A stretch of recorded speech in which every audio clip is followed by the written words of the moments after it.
ৰাজ্যত পুনৰ আৰম্ভ হ'ব অমৃত বৃক্ষ আন্দোলন 1 আগষ্টৰ পৰা 15 আগষ্টলৈ গছপুলি ৰোপণৰ লক্ষ্য হিমন্ত চৰকাৰৰ। এইবাৰ 3 কোটি গছপুলি ৰোপণৰ লক্ষ্য হিমন্ত চৰকাৰৰ। অতিৰিক্তভাৱে সাজু কৰা হ'ব 1 কোটি গছপুলি। abad.assam.gov.in গৈ পঞ্জীয়ন কৰি গছপুলিৰ সৈতে আপুনি ফটো আপলোড কৰিব পাৰিব।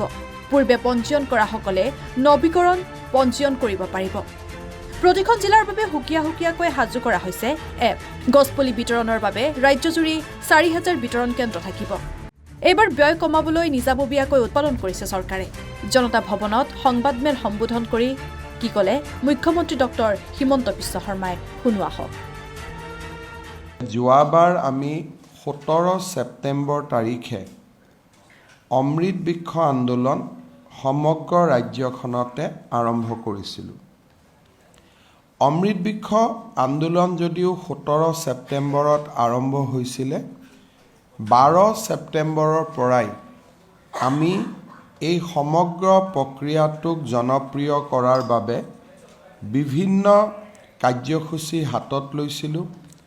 চেপলিংছ বিতৰণ, নিৰ্দিষ্ট এলেকাত 10 লাখ গছ ৰোপণ বা বৃক্ষ ৰোপণ, ছাত্ৰ ছাত্ৰীসকলৰ মাজত আমি সমূহীয়া এটা বৃক্ষৰোপণ, অসমৰ মেপখন বৃক্ষ দি পূৰ্ণতা প্ৰদান।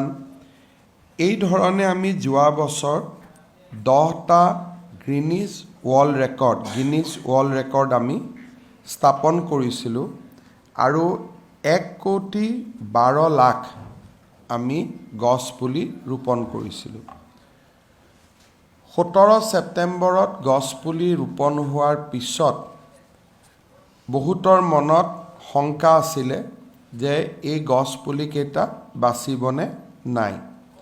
যি নহওক, 17 ছেপ্টেম্বৰৰ ঠিক পিছতেই সুন্দৰ কৰি বৰষুণ আহে আৰু গছপুলিবিলাক জীপাল হৈ উঠে।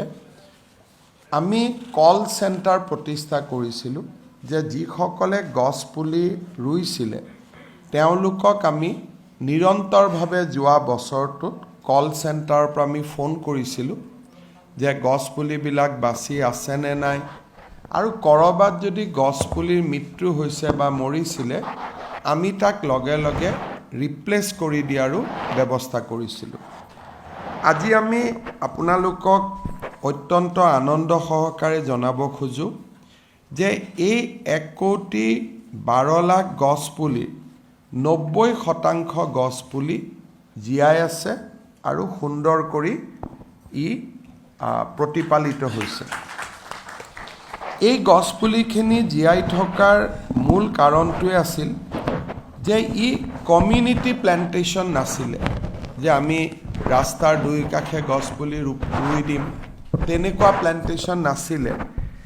এই প্লেণ্টেশ্যনবিলাক মেইনলি আমি কেম্পাছৰ ভিতৰত আমি প্লেণ্টেশ্যন কৰাৰ বাবে আমি চেষ্টা কৰিছিলোঁ।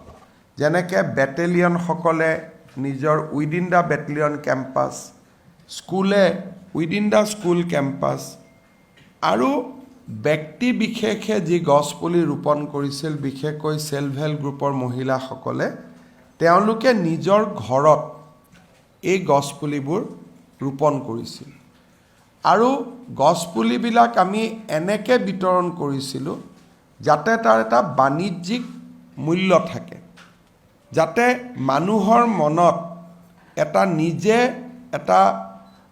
যে এই গছপুলিকেইডাল আমি ডাঙৰ কৰিলে ভৱিষ্যতে ইয়াৰ পৰা আমি এটা বাণিজ্যিক মূল্য পাম। আৰু সেইকাৰণে আমি অগৰৰ দৰে যিবিলাক গছৰ এটা বাণিজ্যিক মূল্য আছে তেনেকুৱা ধৰণৰ গছপুলিও আমি ৰোপণ কৰিছিলোঁ। আৰু তাৰ লগত শাল, চেগুন এই ধৰণৰ গছপুলি আমি দিছিলোঁ যাতে এটা নিৰ্দিষ্ট সময়ৰ পিছত ৰাইজে সেই গছপুলিকেইটি ব্যৱসায়িকভাৱে ব্যৱহাৰ কৰিব পাৰে।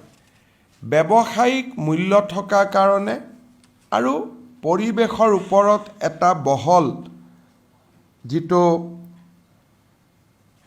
ক'ব গ'লে আমি বৰ্তমানৰ যিবিলাক প্ৰত্যাহ্বান তাৰ প্ৰতি থকা বহল সজাগতাৰ কাৰণেই হওক বা গছৰ প্ৰতি মানুহৰ যিটো সহজাত মৰম, যিটো এটা সহজাত প্ৰবৃত্তিৰ দৰে গছৰ প্ৰতি মৰম, মানুহ আৰু গছৰ সম্পৰ্ক সৃষ্টিৰ আৰম্ভণিৰ পৰাই, সেইকাৰণে আমি 90% গছপুলি বচাবলৈ সক্ষম হওঁ।